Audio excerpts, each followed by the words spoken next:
Alright, it's that time of day to walk around and have everybody look at you talking on your camera. It's always what happens. I'm always blown away when I see weirdos walking around just talking into their camera like, what the hell is this guy doing? And then, if you can't beat them, join them, right? So the best thing to do is to go outside, make content, have everybody look at you when you're walking around making the video, which is always fun. So what I want to talk about today is the difference between tax deeds and flipping property. So this is kind of a big one. You hear a lot about flipping no money down deals, and I think it's a great way to make money in real estate. But is there one better than the other? Like, is flipping property better than doing tax deeds? Or is doing no money down deals better than doing tax deeds as well? So here's my answer to that. I think they're both really great, but there's pros and cons to each one of them. And the biggest con that I see as far as the biggest one that I see when it comes to flipping is you see a lot of people who get into it that they really get overwhelmed at first.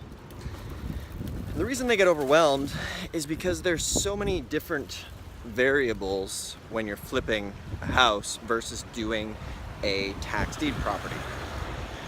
And here's why.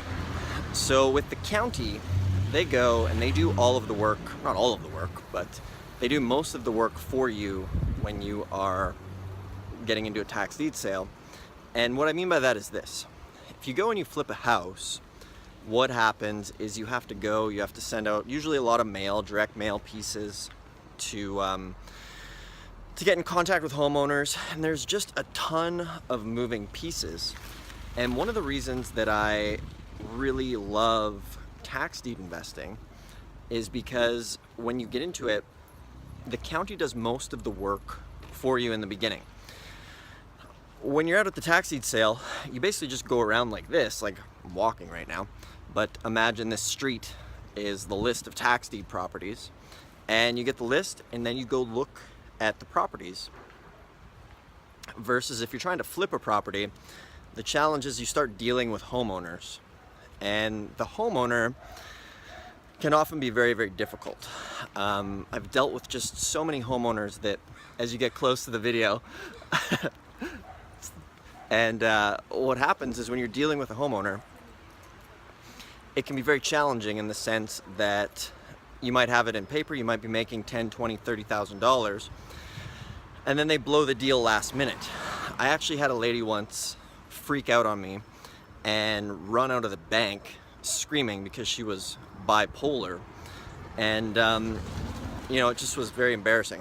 I was in the bank with this lady trying to get papers notarized to flip her property, and then she literally flipped out and took off running out of the bank.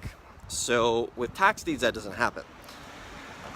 The way it happens with tax deeds is the county puts together all of the lists for you. You go, you look at the property, and then if you buy the property, then you own it. You didn't have to deal with a flaky homeowner who could blow the deal. And that's one thing I really love over flipping properties with no money down deals and things like that. So I'm not saying that they're bad avenues.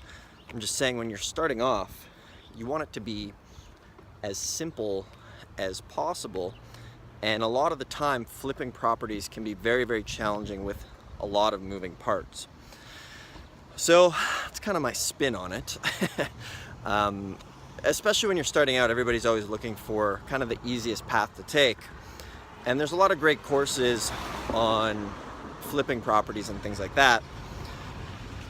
But what you're gonna find is in the beginning, it's a lot more challenging. So I definitely recommend starting with tax deeds, getting a base, making some money, getting some experience and some exposure with dealing with properties and maybe homeowners or tenants that are in the property that you got from the county. Because most of the time they're vacant. And in the next video, I will talk about how to deal with a tenant or somebody that's in a property that you might buy at a county sale that you maybe have to evict or deal with if you've bought your property from the tax deed sale. So that's it for today. We're doing a live event. Come check it out. We're gonna give away another house. It's gonna be awesome. It's in LA in April. So there's a link somewhere on this screen. Somebody's honking the damn horn. There's a link somewhere on the screen. Check it out. Yeah, it's gonna be great. We're gonna show you over 3 days exactly how we buy and sell tax deeds and how you can basically steal our strategy. All right, click the link. See you soon.